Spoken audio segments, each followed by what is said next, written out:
Safi kabisa mtazamaji, kama nilivyokuwa nimekuarifu kwamba tunarejea na mjadala hapa studioni kuhusiana na mswada wa fedha mwaka 2026 mwaka 2027, na bila shaka wageni wameshafika hapa studioni. Ambaye ameketi karibu nami hapa anafahamika kama Alex Otunga ambaye ni karani bunge la Mwananchi, na upande wa pili ambaye ameketi mkabala nami ni Innocent Musumbi ambaye ni mtaalam wa uchumi. Bila shaka mtazamaji, ikumbuke kwamba katika mswada wa fedha mwaka 2026 mwaka 2027 serikali inalenga kukusanya ushuru wa takriban shilingi trilioni 3.5, na bado Wakenya wanaendelea kutoa maoni kuhusiana na mswada huu wa fedha, na kumekuwa na maoni kinsani. Kuna wale ambao wameridhia katika mswada huu wa fedha mwaka 2026 na kuna wale ambao kidogo wanahisi watafinyiliwa, na ningependa kwanza kabisa nimuhusishe Innocent Musumbi. Karibu sana kwenye studio za TV. Asante sana Kirobi.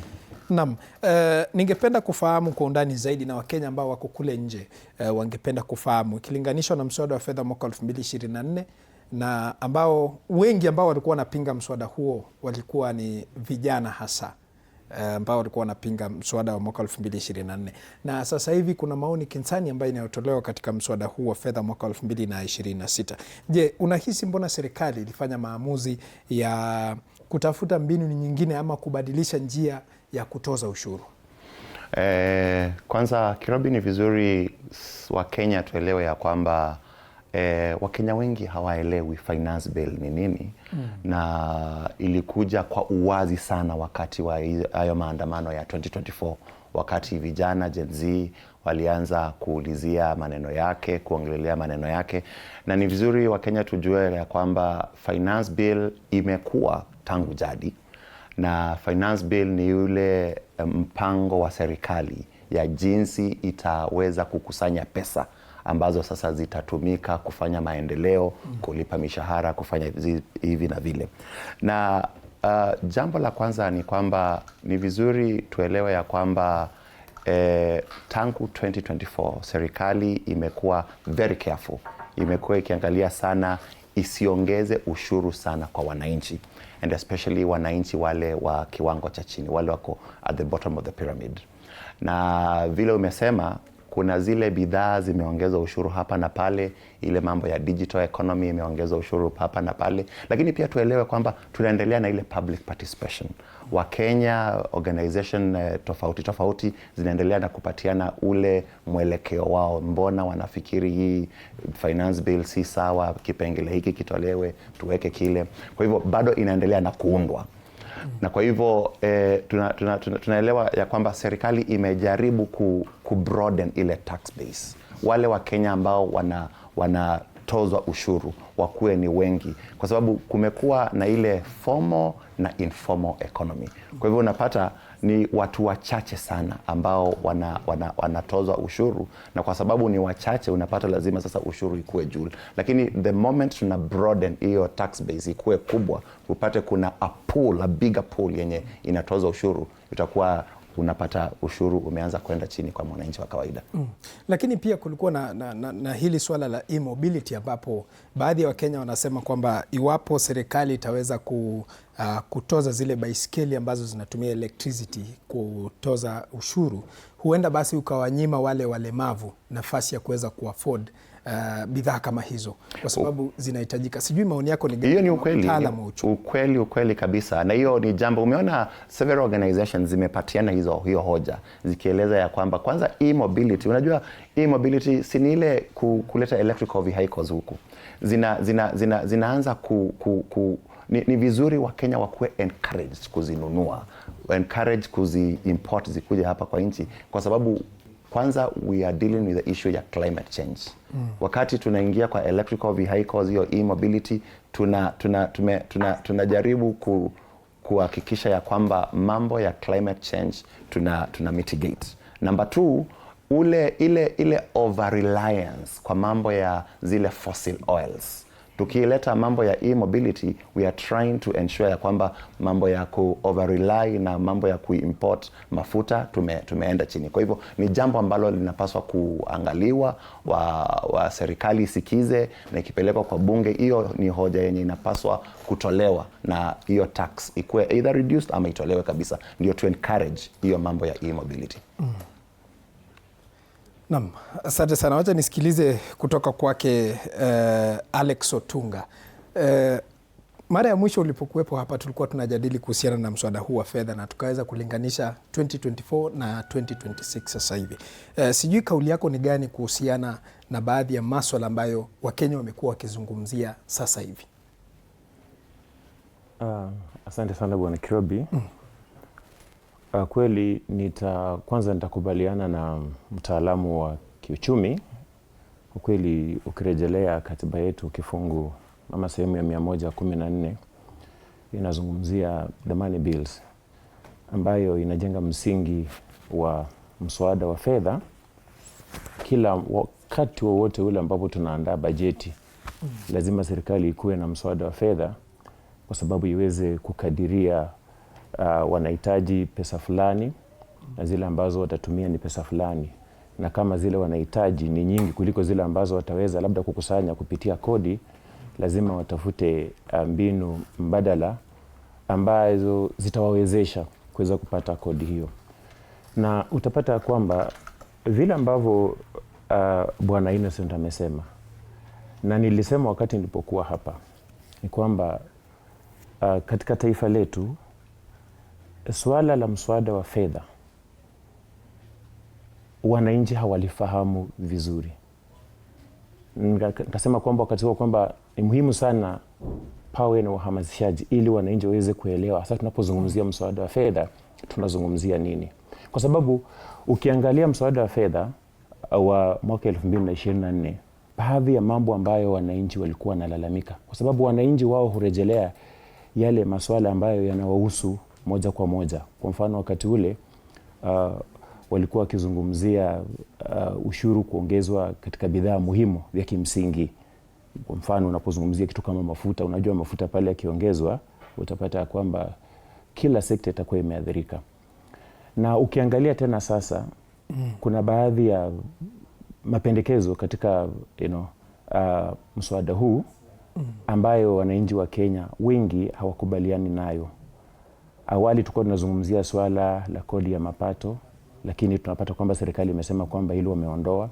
Pia tukawa tunazungumzia swala la kodi zile nguo ambazo tunasema kwamba zinatoka nje, zile za mitumba ambazo zinaathiri wananchi moja kwa moja. Kwa hivyo unapata kwamba wananchi watapoteza kazi, wengine watakuwa na ule uwezo. Tukiangalia vile vile ushuru ambao pia unaweka katika simu za rununu.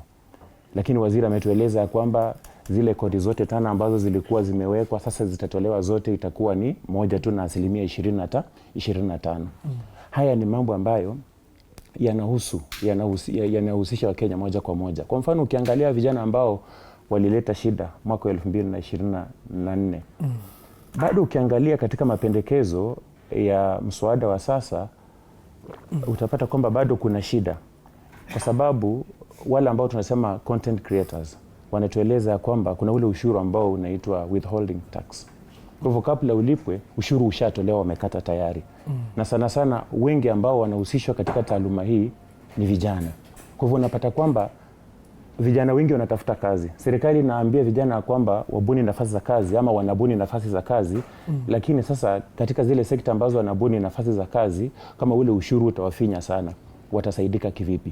Kwa hivyo malalamishi bado yatazidi kuwa, kwa sababu mapendekezo mengi yanarejelea vitu vya kimsingi ambavyo vinahusu maisha ya mwananchi wa kawaida.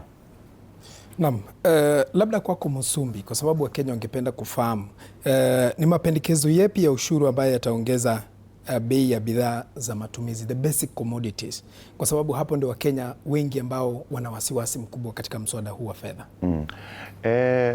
Tukirejelea the very basic commodities ambazo huenda zikaongeza ushuru ni kwamba kwanza tuangalie kama ile mitumba industry. Umeona serikali imesema itaongeza some percentage ya tax hapo, kwa sababu ndio, na kulikuwa na ile public participation na wale wenye hiyo industry na wakaeleza, wamekuwa wakitolewa ushuru mwingi, wakati wa mambo za VAT, mambo za hizo income tax, na wakajadiliana, ndio serikali ikaweka one standard policy ya taxation ambayo pia itasaidia upate ile native industry ya textile yenye iko hapa. Unajua tumekuwa tukiagiza hizo second hand clothes kutoka ng'ambo kwa wingi na zinakuja hapa zikiwa very cheap. Unapata ile industry yetu hapa haikui.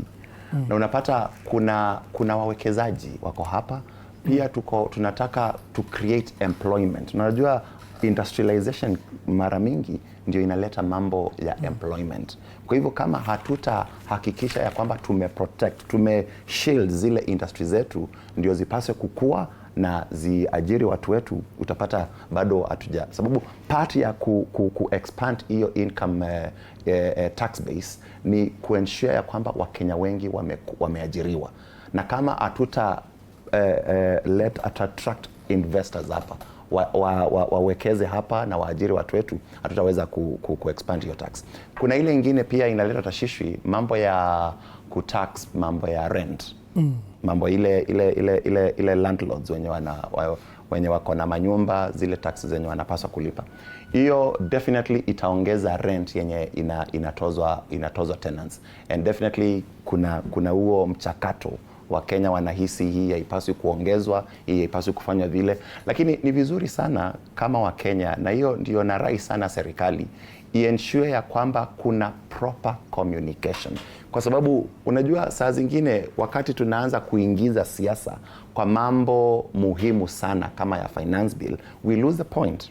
Kama wakati wa 2024 kuna mambo mazuri yalikuwa kwa hiyo bill, lakini kwa sababu siasa ziliingia, hakukuwa na proper communication channels. Serikali inataka kufanya hivi lakini haicommunicate, ukapata kuna hiyo miscommunication na watu wengi wakafikiri hii finance bill yote ni mbaya na itupwe nje. Kwa hivyo this is the time that serikali inapaswa kuwa very careful, na ni vizuri nimeona ma PSCs, the CSCs, wale wabunge wameingia kwa media, wanaelezea Wakenya exactly what is happening. Sababu unajua ni lazima, like now the budget yenye tuko nayo mwaka huu ni 4.8 trillion. Ile pesa yenye tunakusanya ni around 3.8. Hiyo inamaanisha tuko na deficit ya 1.1 trillion. How are we going to get that deficit? Inamaanisha tutaingia sana kwa ile inaitwa domestic borrowing. Na the moment we get to the domestic borrowing, inamaanisha itakuwa ngumu sana kwa wale wafanyabiashara wadogo MSMEs wenye wako hapa nchini kukopa kwa benki zetu, kwa sababu banks zitakuwa comfortable kukopesha serikali, na unapata sasa kupatia mwananchi wa kawaida itakuwa ngumu. Kwa hivyo we need to understand ya kwamba ni lazima pia Wakenya tuwajibike na tulipe tax, kwa sababu ukiingia kwa nyanja za biashara utapata kuna watu wengi sana wana evade mambo ya tax. Na one of the issues hii finance bill inajaribu kuleta ni kuhakikisha hizo loopholes zote zimezibwa, ndio at least mtu yeyote ambaye anafanya biashara, mtu yeyote ambaye at least kuna pesa zenye anapata, at least analipa ushuru, ndio nchi iendelee na mbele.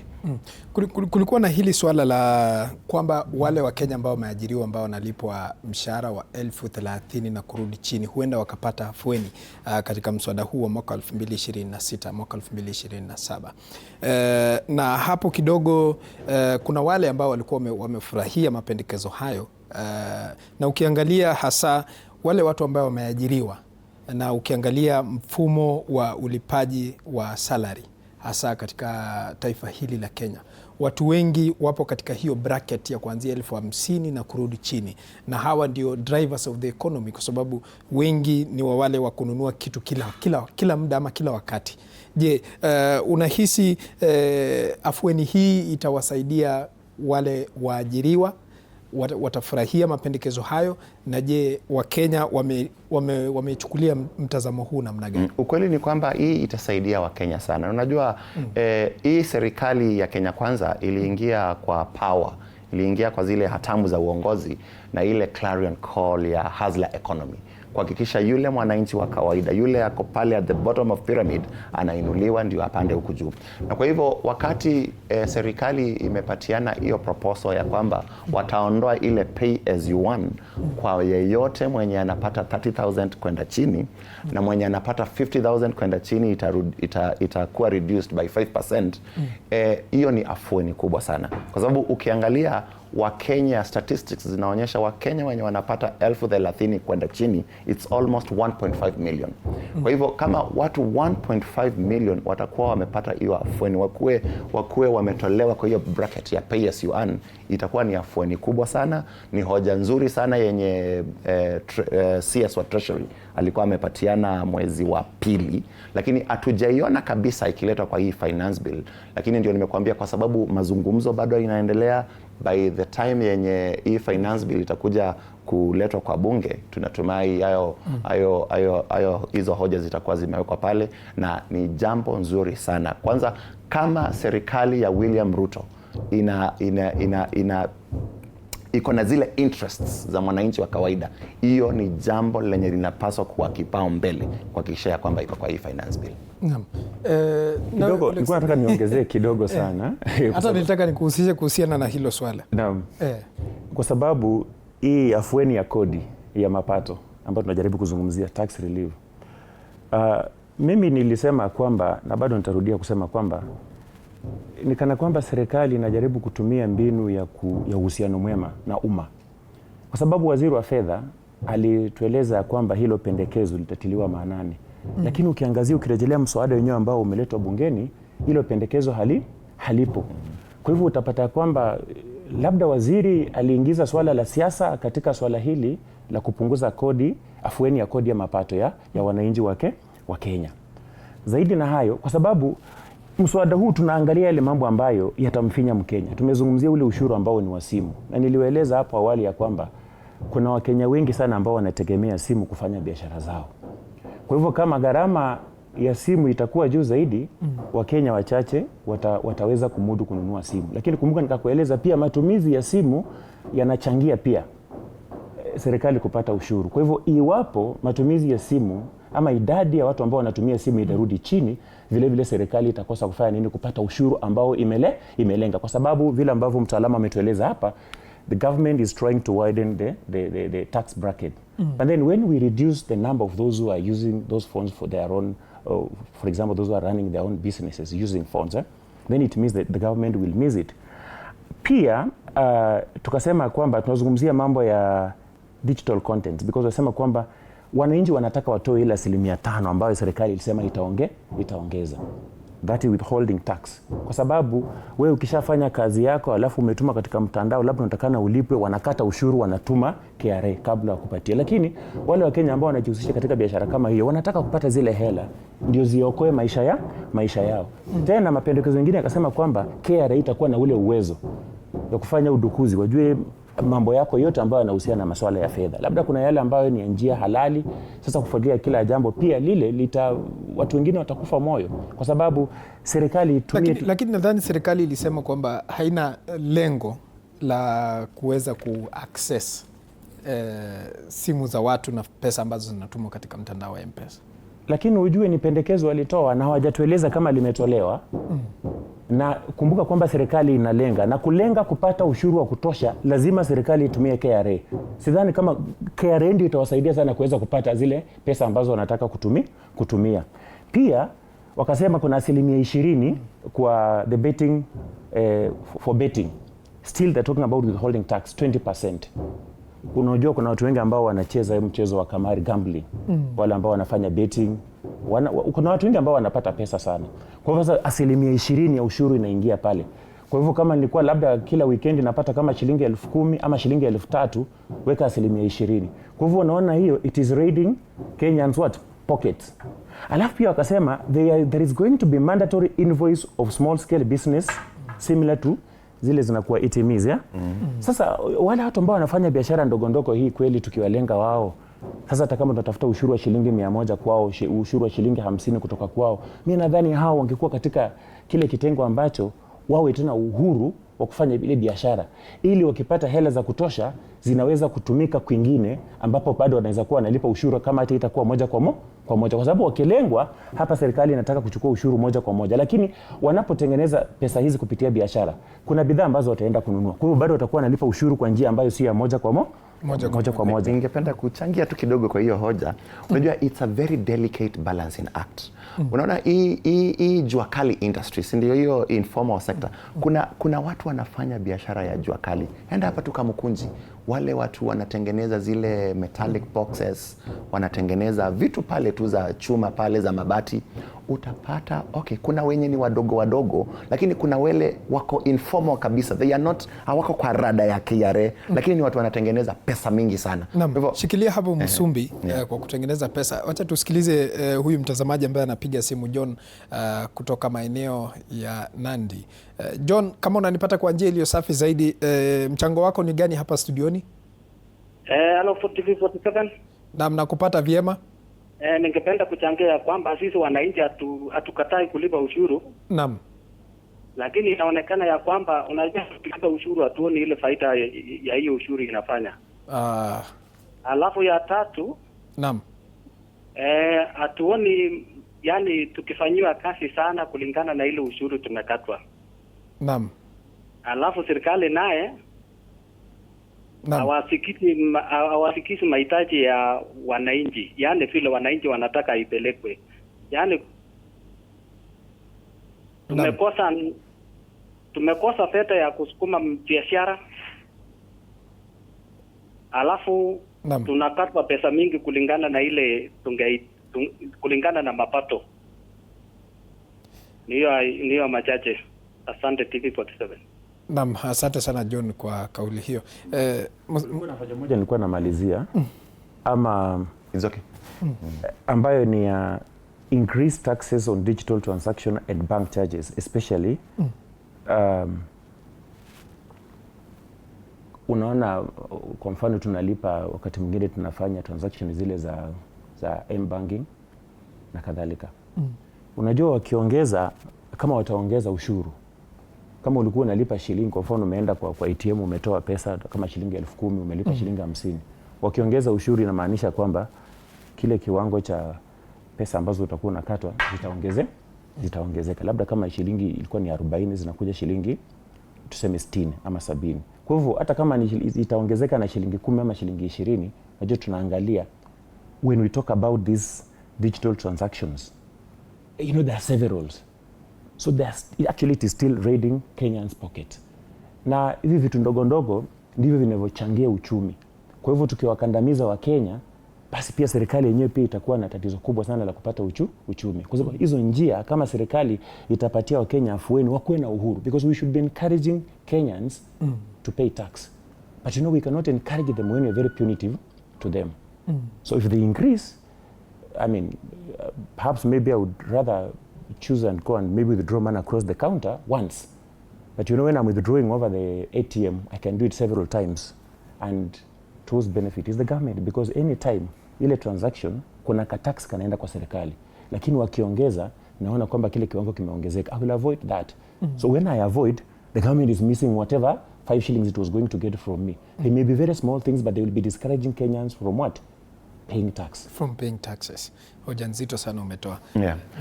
Nilikuwa nasema hii mambo ya ku-involve the informal sector, tuwaingize kwa ile formal, kukua katika kwa ile rada ya KRA.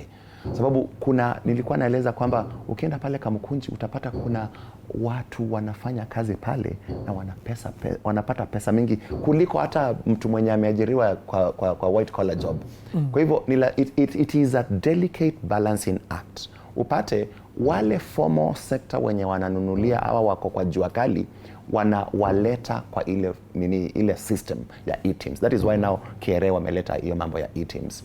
Na nikwambie ile jambo, na huyu mpiga simu ameelezea ni kwa nini wa Kenya wanahisi ni kama wanafinyiliwa.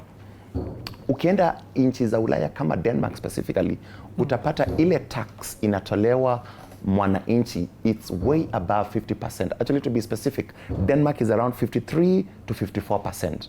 ile tax wenye wanalipa, lakini unapata wananchi pale hawana shida. Kwanza kwa bahati mbaya akikosa kukatwa hiyo pesa, atajipeleka kwa taasisi yao ya mambo ya tax, aulize mbona hujanikata? Kwa sababu they normally see the value for that money. Ile shida iko hapa Kenya ni sababu tunalipa tax, lakini mambo ya elimu unaenda kulipa, mambo ya matibabu unaenda kulipa, barabara zetu ni mbovu. Unaona, unapata zile huduma zenye serikali inapaswa kupatiana baada ya kukata ile ushuru ndio hatupati. Kwa hivyo ni ile kwa kimombo tunaita the social contract.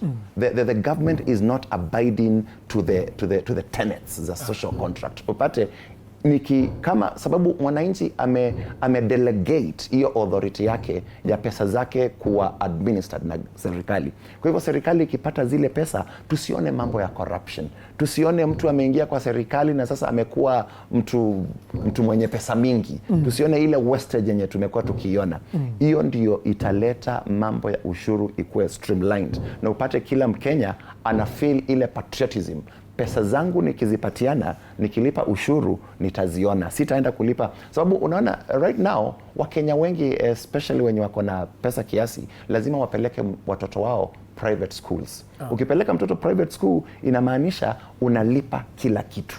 Ukienda a private hospital inamaanisha unalipa kila kitu. Kwa hivyo ule ushuru umelipa au kusaidii kwa jambo lolote.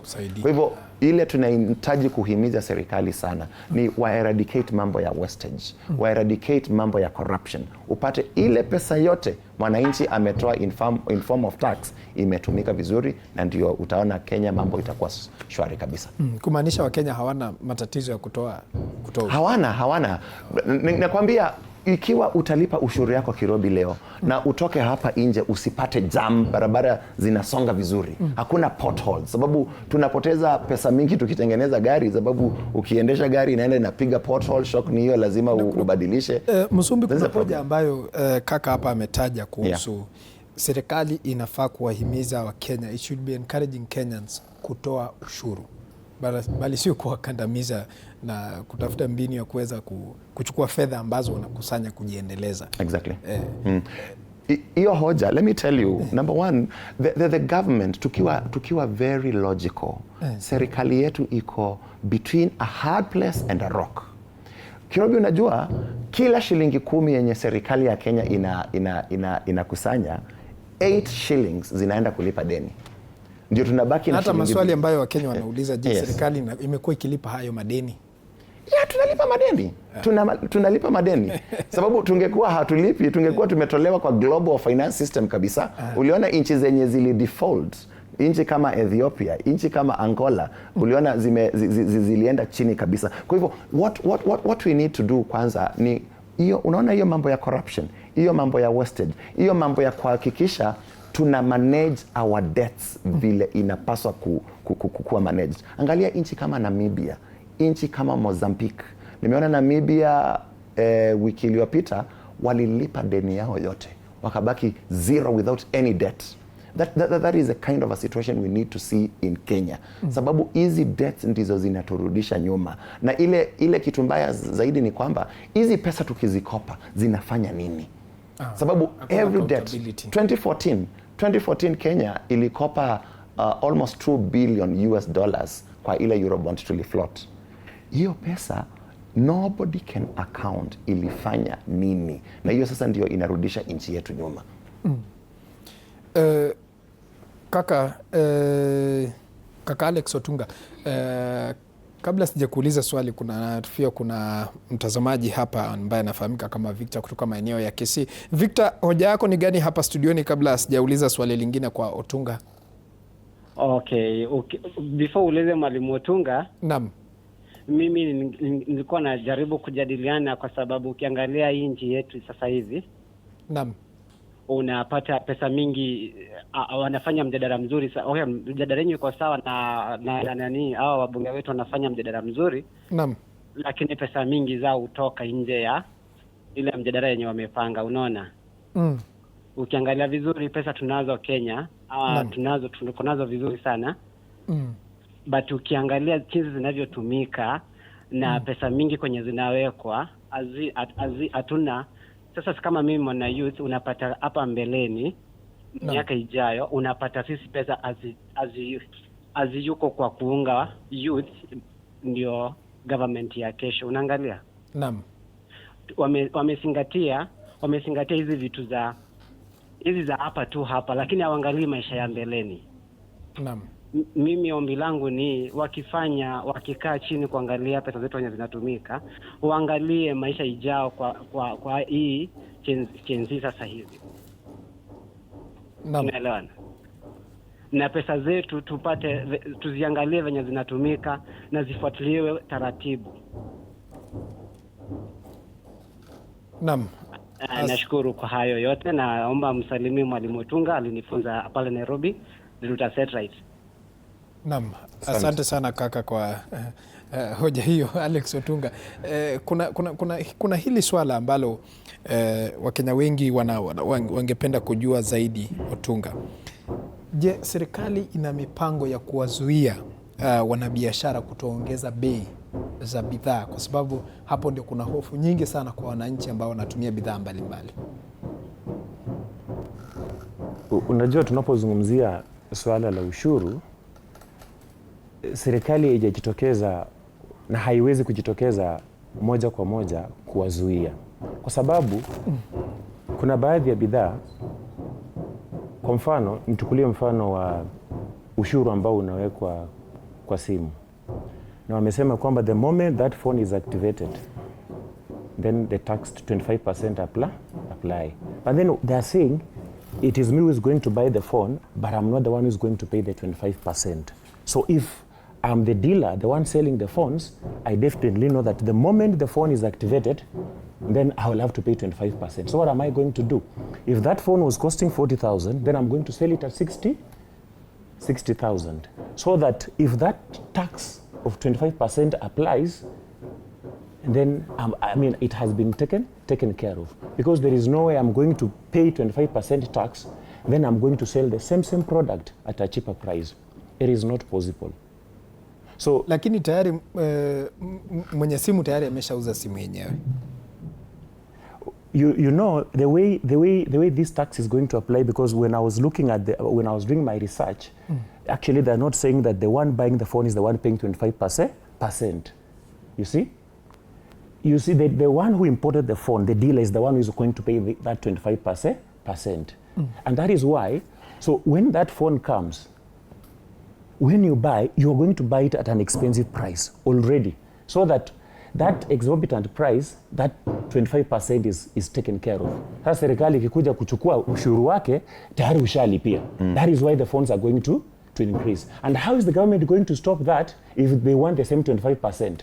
It is not possible. Kidogo nikiingilia kwa hiyo hoja, kama ulisikiza huyu CS John Banti wa Treasury, alieleza ya kwamba hii 25% ni yenye mwenzangu anaeleza in withholding tax. Yeah, kwa hivyo inakuwa withheld, inakatwa na pale from the source. Yes. Na of course hiyo 25% itakuwa passed to the consumer. Mwenye ananunua ndiye sasa atapatiwa hiyo price.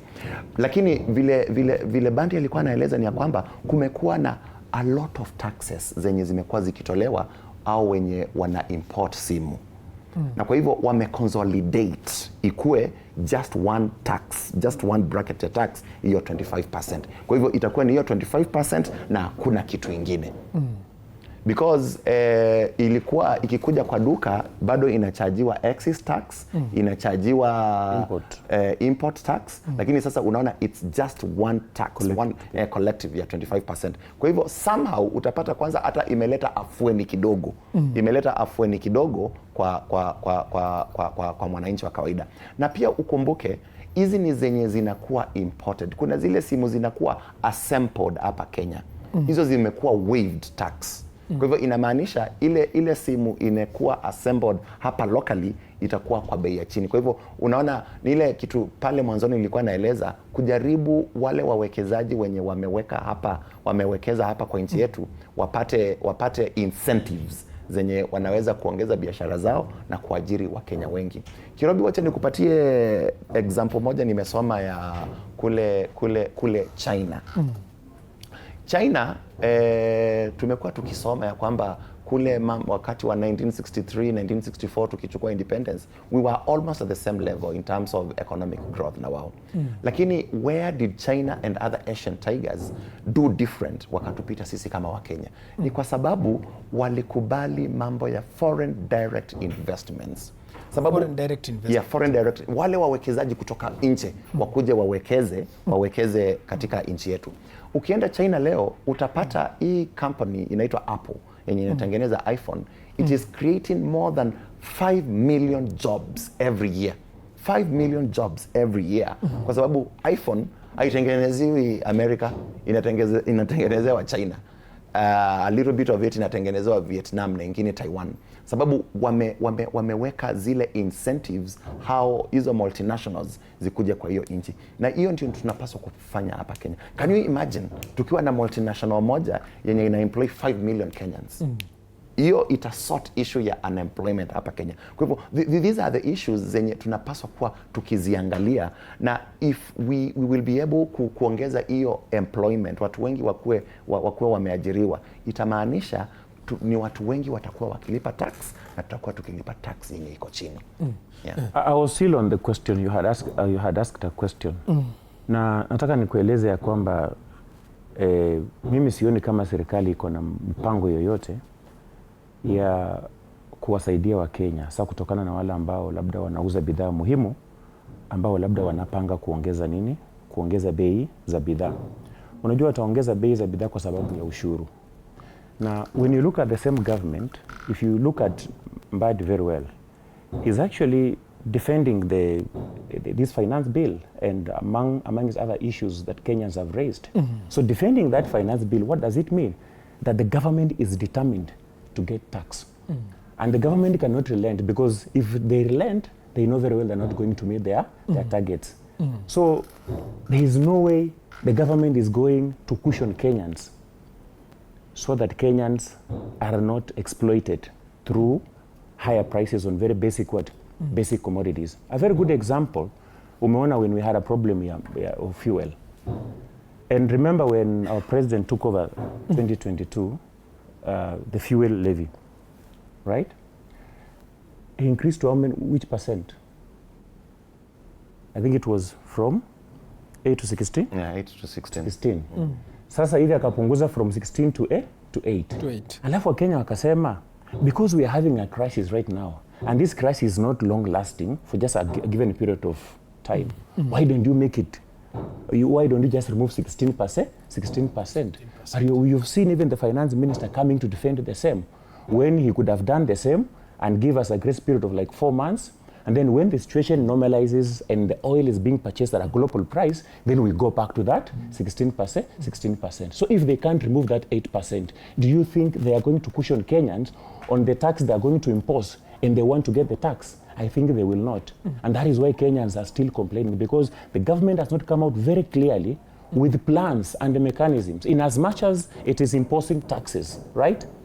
Is it cushioning Kenyans? And if that is the case, how? Wakenya hawajui. Kwa hivyo Wakenya wanajua wataendelea kuumia, na kile wanajua ushuru umeongezeka na wataendelea kuumia. Not unless serikali jitokeze kupitia Wizara ya Fedha watueleze tuna mipangilio kama hii. Hapa tunaongeza ushuru kwa hiki na hiki, lakini tutafanya hivi. And that is what the government is supposed to be doing, so that they can make Kenyans understand. Kwa sababu kuna baadhi ya mambo mengine ya ushuru ambayo ni lazima, lakini kwa sababu serikali haitaki kujitokeza vile ambao mwenzangu amesema, the government does not want to come out very clearly and explain and make Kenyans understand. Because if Kenyans understand, sidhani kama watakuwa na shida sana. They are keeping quiet because they have that appetite for that tax they are increasing.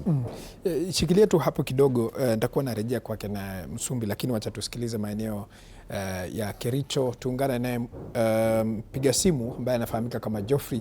Geoffrey, kama unanipata kwa njia iliyo safi zaidi, hoja yako ni gani hapa studioni? Hello, Paul Kirobi. First and foremost, habari ya saizi? Naam. Okay, so mimi nataka kuchangia kwa kusema hivi, na ni jambo one of the callers amechangia wakati alipiga. Naam, Geoffrey. Ya, nasema Mkenya wa kawaida hana shida na ushuru kabisa, kwa sababu ukiangalia hizo nchi zinaitwa Scandinavian countries ama Nordic countries kama Sweden, Denmark, Finland, Iceland, vile one of the guests amesema hapo, wanakatwa ushuru wa hali ya juu, but at the end of the day wanapata zile vitu zinaitwa services. Mabarabara ni mzuri, mashule ziko poa, mahospitali ziko mzuri. So mimi nasema hata serikali kitukata taxes za juu, it is very much okay, but at the end of the day let us see what our taxes are doing. Na reason ninasema hivyo ni because nataka kutumia a very extreme example, and just allow me to say this. Kama juzi tuliona kulikuwa na mkasa wa moto pale Utumishi Academy. Alafu a few hours later tukaona mahelikopta hapo, tukaona nini. So kitu nilikuwa nikijiuliza, watu wako na pesa ya kufly in helicopters and everything, lakini hatuna mapesa ya kuweka fire extinguishers kwa mashule zetu. In other words, nasema tuko na misplaced priorities in our country. Let us use the taxes for the right reason. But hii mambo ati tunaona politicians, mtu yuko na convoy ya gari karibu 20 na ni mtu tu mmoja peke yake. So in short, what I'm saying is let us have the right priorities na to avoid kitu inaitwa misusing of the taxpayers money. Naam. Yes, Paul Kirobi. Naam, asante sana Geoffrey kwa hoja hiyo ambayo umetoa hapa studioni. Otunga, ulikuwa na jambo la kumalizia? Nilikuwa namalizia nikisema kwamba unajua serikali lazima ijiulize, kwa sababu ukiangalia kila mwaka tunakuwa na nakisi ya budget, that is what we call budget deficit every other year. Lakini we must ask ourselves, we have a budget deficit, but then when you look at even the money allocated for development, it is less. Unajua kuna jambo ambalo tutaki kulizungumzia, na Wakenya wengi licha ya kwamba kuna ushuru ambao serikali imeweka na wanalalamika, swala ambalo linafanya Wakenya wanachemuka na kusikia vibaya ni kwa sababu kuna njia ambazo serikali inatumia pesa ambazo hazistahili. Na hili ni swala la wizi wa pesa za umma. And mimi nataka nimuombe rais, kwa sababu wakati rais alikuwa upinzani, he was a vocal leader who stood for Kenyans. But we have not seen him crack the whip on corrupt individuals in his government. Because we cannot keep on pushing Kenyans to pay tax. And then the same tax, it is not used for the purpose it is meant for. Even if the taxes are going to be very punitive, but we have got value for our money, I think the resistance from Kenyans is going to reduce. Kwa hivyo serikali lazima isimame imara na tupigane na ufisadi, ili tufunge mianya ambayo inapoteza pesa za umma ambazo zimetozwa kupitia ushuru, na tukose kuwatekelezea Wakenya shughuli muhimu kama vile shule, tunazungumzia masuala ya afya, tunazungumzia masuala ya barabara na mambo mengine ambayo ni muhimu. Kwa sababu labda Utunga nikuulize, je, unahisi kuna mbinu nyingine ambayo serikali ingeweza kutumia katika ukusanyaji ushuru kando na kutumia mbinu ambayo inatumia sasa hivi? Nadhani kuna uwezekano ni kwamba hizi mbinu serikali inatumia sio mbinu ambazo ni mbaya. Shida ni kwamba utapata kwamba baadhi ya ushuru ambao umewekwa na asilimia kubwa. Pili, lazima tuangalie priorities. Tuangalie mahali Wakenya wanahusishwa sana, ama vile bidhaa ambazo Wakenya wanatumia sana. Hata kama tutaongeza ushuru, tuweke ushuru lakini kidogo, lakini pia serikali ihusishe Wakenya through public participation. Kwa sababu ukiangalia muda ambao pia umewekwa, it is not enough. Kwa mfano kama Nairobi ilifanyika kule Utawala, although it was on budget estimate. The other one, the public participation ilianza tarehe 2 inaisha tarehe 8. But Kenyans are not involved so much, so that even the Kenyan input, because ukiangalia katika katiba, it emphasizes on the participation of the public, so that their input is there. But here the government comes with a formed mind and impose on the Kenyans. And that is why the Kenyans are resisting. Labda Wakenya wangependekeza, hapa mmesema 20%, muweke 5%. But it will encourage very many people to actively participate in that particular field. They will still pay tax. But the more we increase taxes, kwa mfano kama mtumba unapoweka, you are discouraging people to do what? Why don't we maybe say 2% ama tutoe? Because tukitoa na bado to encourage wa Kenya wanunue nguo na wale wauze, there is a way these Kenyans are still going to take this money back to the government through tax, kwa sababu mimi nafanya biashara na ninapeleka pesa kwingine. Lakini nahisi njia moja ya serikali kufanya maamuzi kama hayo katika sekta ya mtumba ni kuweza ku-encourage production humu nchini Kenya ya nguo ambazo inatengenezewa hapa EPZ. Hatukatai, lakini pia upate kwamba gharama yake nayo iko juu. Zile nguo za mtumba ni bei ya chini, kwa sababu za humu nchini labda upate shati, unataka ununua shati, unanunua shati shilingi 2,000 kwa mfano na 500 ama 2,000, lakini ukienda kwa mtumba unaweza kupata shati. So the government can also balance. So we encourage local manufacturing industries by also giving them incentives, so that we don't also punish them with a lot of taxes, but also encourage mtumba, so that those who cannot afford what is very expensive, they can go for what is cheap. So the government should strike a balance for the two, because the two need each other. Bila shaka. Msumbi, kuhusiana na hili swala la kuhusiana na swala la ambalo ulikuwa umeguzia pale awali, wale wawekezaji ambao wanakuja humu nchini Kenya, na ukawa umetoa mfano wa mataifa mengine ambayo yanafanya vyema zaidi. Kusonga mbele, iwapo mswada huu wa fedha utapitishwa jinsi ulivyo, utawafukuza wawekezaji ama utawavutia wawekezaji nchini Kenya? Tukimalizia nianzie kwa hii swala mwenzangu ameongelea la mitumba industry. It is true, lazima serikali strike a very delicate balance, sababu unajua mitumba industry right now inaajiri watu 2,000,000, and that is a sizable percentage of this country ya population yenye tuko nayo kwa nchi. Lakini pia kuna ile EPZ pale umeiongelelea vizuri, ambayo imepatiwa incentives. Unajua hiyo is the special economic zone, na wamepatiwa incentives zenye zinawasaidia upate zile nguo wanatengeneza ziko kwa bei ya chini. Lakini umeona wamekuwa wakiconcentrate sana na export, sababu ya ile AGOA yenye ule mkataba tuko nao na Amerika. Lakini kama tutakubali hii mitumba, at least we strike a balance, upate si ati tumetoa mitumba kabisa, hatujaweka ule ushuru wa juu kabisa, lakini upate there is a balance. Kuna mwananchi mwenye anaweza nunua mitumba, kuna mwananchi mwenye pia anaweza kwenda pale, sababu utapata only the statistics zinaonyesha only 5% of Kenyans buy local manufactured clothes. Sasa unaona hiyo ni percent kidogo sana. We need to raise it maybe 25 ama 30% hapo. Mambo ya wawekezaji, those investors, ile jambo na ni muhimu sana serikali yetu ielewe, when the tax regime is not predictable, itafukuza wawekezaji. Sababu kama hii mwaka VAT ya fuel itakuwa ni 16%. Tukiingia mwaka ingine ni kama inapandishwa, ama any other tax. Kwa hivyo we should have at least some kind of continuity. Upate in a period of like 5 to 10 years tuko na continuity. Na hiyo ndio nitarejelea China. China unaona wako na ile plan ya almost 15 years. 15 years unapata mambo ni fixed. Kama ni taxed, kama ni tax ya import tax, kama ni mambo ya income tax, kama ni mambo ya VAT, unajua kuko na ile predictability. Niki-invest itakuwa hivi na itakuwa vile. Jambo la pili, for investors wakuja hapa Kenya na tukuwe na that kind of multinationals, sababu Kenya we are at a very strategic geopolitical position. Very strategic. Regional. Yeah. Kwa hivyo unapata wawekezaji wengi wakitaka kukuja Africa, and especially East and Central Africa, wanakuja hapa kwetu Nairobi, hapa Kenya.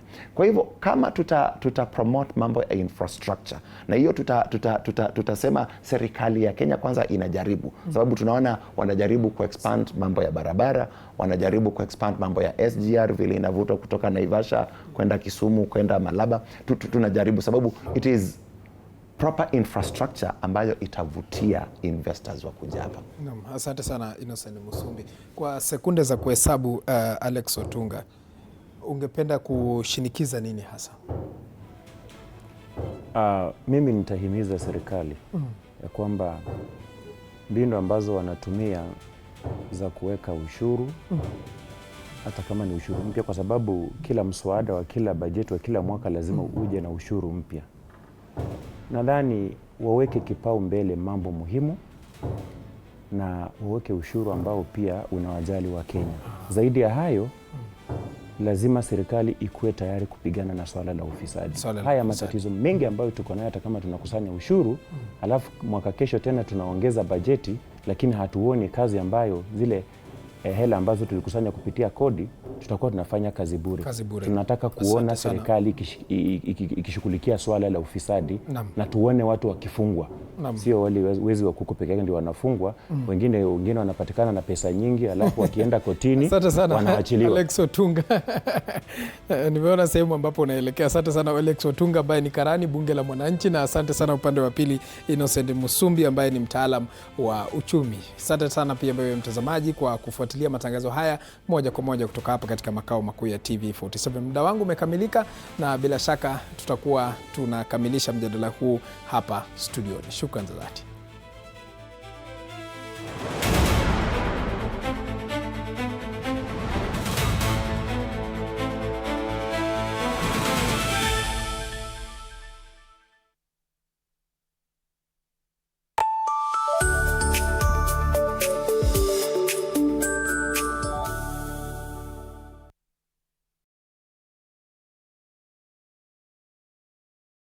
Tonight on Unmuted. Good. Best po. Hello. Ku best.